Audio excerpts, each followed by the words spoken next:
पर जीते जी की खुशी भी बर्दाश्त किसी को नहीं होती।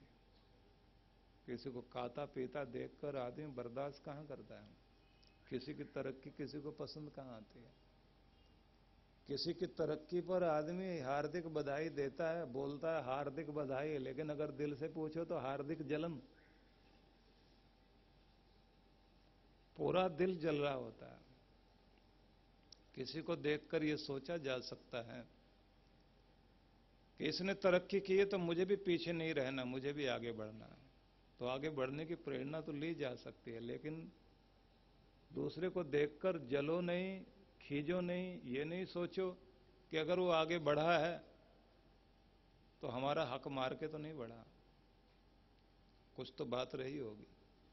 हम केवल यही कहते हैं वो बेईमान आदमी है। हमें दूसरे की सिर्फ बेईमानी दिखाई दे रही होती है, उसकी मेहनत नहीं, उसकी सतर्कता नहीं, उसकी योजना नहीं, उसकी बुद्धिमत्ता नहीं, उसका रसूख नहीं, उसका अवसर को पहचानना हमको याद नहीं रह जाता। हम केवल एक ही बात कहते रहते हैं, आदमी बेईमान है, शॉर्टकट ढूंढ लिया। बेईमान आदमी के पास बहुत सारी क्वालिटीज होती हैं और बहुत सारी, लेकिन हमको सिर्फ एक ही याद आती, बेईमानी। और भले आदमी के पास सिर्फ दोष देने के सिवा और कुछ नहीं होता, कमी ढूंढता रहेगा, हम ईमानदार, हम सच्चे हैं, लेकिन एफर्ट नहीं करता। ईमानदार भी अगर अपने पूरे गुणों को साथ जोड़कर खड़ा हो जाए तो प्रकृति ने तो अपना वरदान देना ही है, जरूर देगी प्रकृति। इसलिए भक्त लोगों को सिर्फ भाग्य के भरोसे ही बैठे रहने की आदत नहीं होनी चाहिए। जिंदगी जीने का अपना एक तरीका है।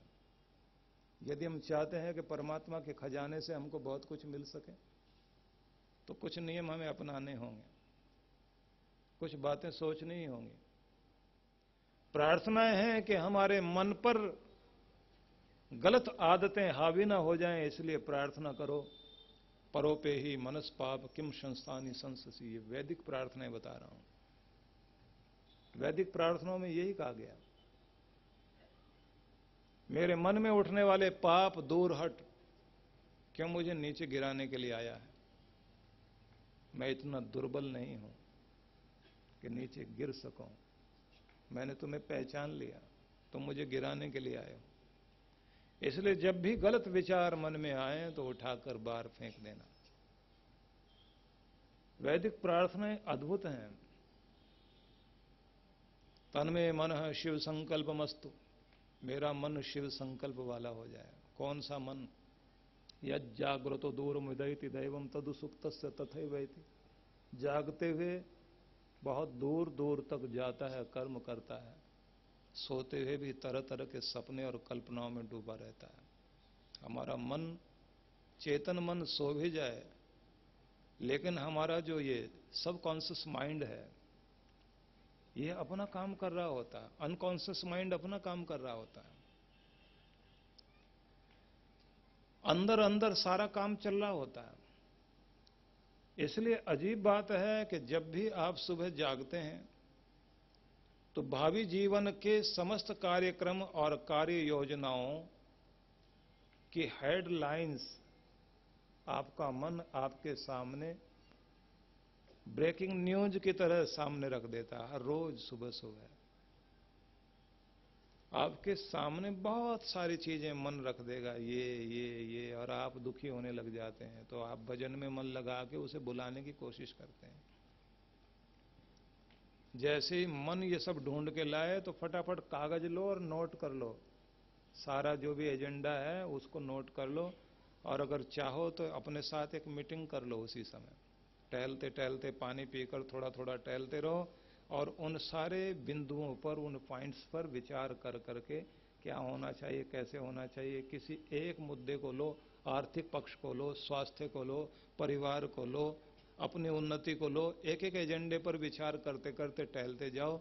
उसके बाद में जैसे आप सब लिख लें, फिर भजन लगाओ और फिर गाओ, गुनगुनाओ, थोड़ी एक्सरसाइज करो और फिर भगवान से स्नान आदि करने के बाद प्रार्थना करके शक्ति मांगो, मेरे सपने पूरे हों। तो मन तो सोता नहीं है, मन अपना काम कर रहा होता है। एक अच्छी नींद लेने के बाद जब आप जागोगे तो आपका ये जो सेक्रेटरी है, आपका प्राइवेट सेक्रेटरी, ये आपके लिए मन अंदर से ही बहुत सारी चीजें खोज के रख देगा। अच्छे ढंग से पढ़ रहा हो बच्चा, पूरी तरह तैयारी कर रहा हो, तो कभी कभी तो मन ये भी काम करेगा, सपने में क्वेश्चन पेपर दिखा देगा। 10 प्रश्न पत्र, 10 प्रश्न दिखाएगा प्रश्न पत्र के, और उनमें से 5 आ जाएंगे। अगले दिन जैसे ही आप जाओगे एग्जाम्स के लिए, तो आपके सामने जब पेपर आएगा तो आप हैरान होंगे, यही तो मैंने सपना देखा था। आपका जो सेक्रेटरी है वो बड़ा अद्भुत है। हालांकि हमारा ये विषय नहीं है मन क्या है, कैसे काम करता है, कैसे आदतें बनती हैं, किस तरह से फिर आदतों के गुलाम हम बनते हैं, कैसे फिर इनको धोया जा सकता है, मन को कैसे मजबूत किया जा सकता है, ये एक अलग विद्या है। और इस विद्या को सिर्फ सुनने से बात नहीं बनेगी, इसके लिए फिर आपको वर्कशॉप में बैठना होगा मेडिटेशन के लिए। वो विधियां सीखो, कैसे अपने को काबू में लाना है, कैसे कंसंट्रेशन बनानी है, और अपने अंदर से जो आपका टैलेंट है उसका दोहन कैसे करना है, और फिर आप अपना जो श्रेष्ठ है, जो आपका जो बेस्ट है, वो बाहर कैसे आ सकता है, उसे कैसे प्रकट करोगे। इसलिए जब भी कभी ऐसा मौका मिले, सदगुरु जब निमंत्रण दे कि ये इस बार कैंप लगने जा रहा है, तो 10 काम छोड़ के पहुंच जाना, क्योंकि अपने से रूबरू होने का मौका मिलता कहां है। स्वयं को जानने का, स्वयं को पहचानने का, एकांत में बैठकर चिंतन करने का मौका कहां मिलता है। सारा दिन तो हम भीड़ में शामिल हैं। इसलिए जीवन जीने के लिए जो कुछ सूत्र हैं, सफलता के जो सूत्र हैं, जीवन के जो सूत्र हैं, जीवन की जो कला है, जो आर्ट है, उसे हमें सीखना है। उसके लिए कुछ विचारने बिंदु आपको दे रहा हूं। सबसे पहली बात, यदि हम चाहते हैं कि हम कुछ बने, तो आज को महत्व दीजिए। हो सके तो जो मैं बोलता जा रहा हूं नोट करते चले जाओ।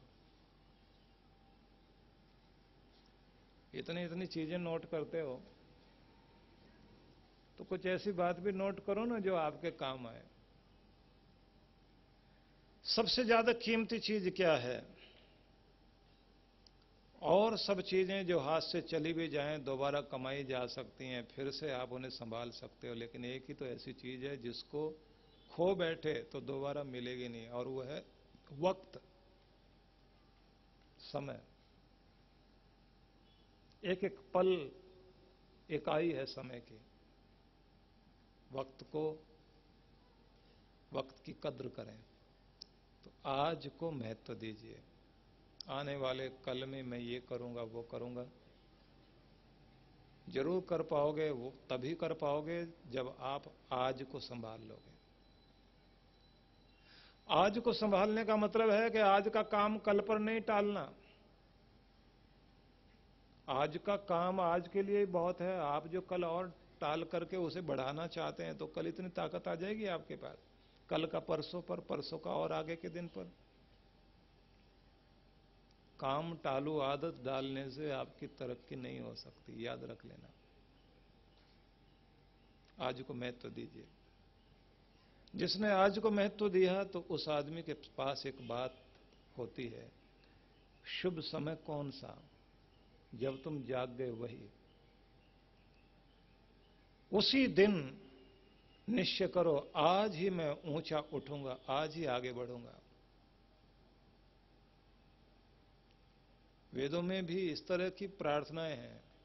अद्य में मेधा विनम कुरु, भगवान आज ही मुझे मेधावी बना। वाचस्पति में तनवा अद्य दधातु, वाणी के स्वामी मेरे परमेश्वर आज ही मेरे अंदर महान ज्ञान भर दो, आज ही, अभी। बुराई